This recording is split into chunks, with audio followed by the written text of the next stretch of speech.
Sorry candidates, कल मैं videos नहीं डाल पाई बिकॉज कैसा है कि कल हमारे ऑफिस में मीटिंग था और मैं काफ़ी लेट ऑफिस से निकली, सो दैट्स हाउ मुझे टाइम ही नहीं मिला करने का।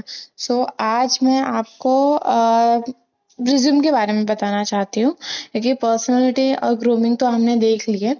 रिज्यूम रिज्यूम एक मेन चीज़ होती है, क्योंकि कैसा है कि पर्सनालिटी के बाद एचआर सबसे पहले आपका रिज्यूम पूछता है कि भाई तुम्हारा रिज्यूम क्या है, रिज्यूम दिखाओ। ठीक है, और मोस्ट ऑफ द कैंडिडेट्स ऐसे होते हैं कि उनको पता ही नहीं होता कि रिज्यूम होता क्या है।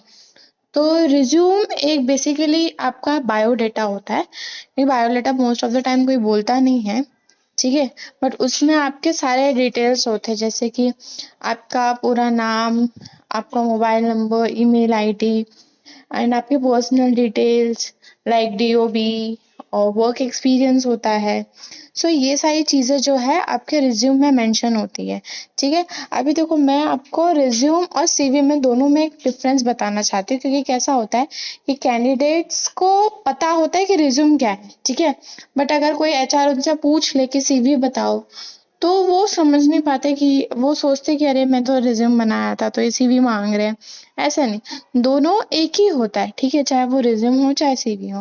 बट कैसा होता है, सीवी जो होता है ना, उसमें आपको ज्यादा चीज आप डाल सकते हो, ठीक है, उसमें कोई लिमिट नहीं होता।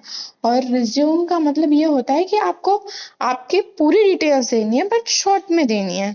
ठीक है, तो फटाफट ये स्क्रीन का आप स्क्रीनशॉट ले लो, और नेक्स्ट टाइम ये ध्यान रखना कि रिज्यूम और सीवी दोनों एक ही होते हैं, बट उसमें डेफिनेशंस और डिटेल्स सीवीज में ज़्यादा मेंशन किए जाते हैं और रिज्यूम में थोड़ा कम मेंशन किए जाते हैं। सो ऐसी ही डिटेल्स के लिए आप मेरे चैनल को फॉलो करो, लाइक करो एंड सब्सक्राइब करो। सो बाय, सी यू सून।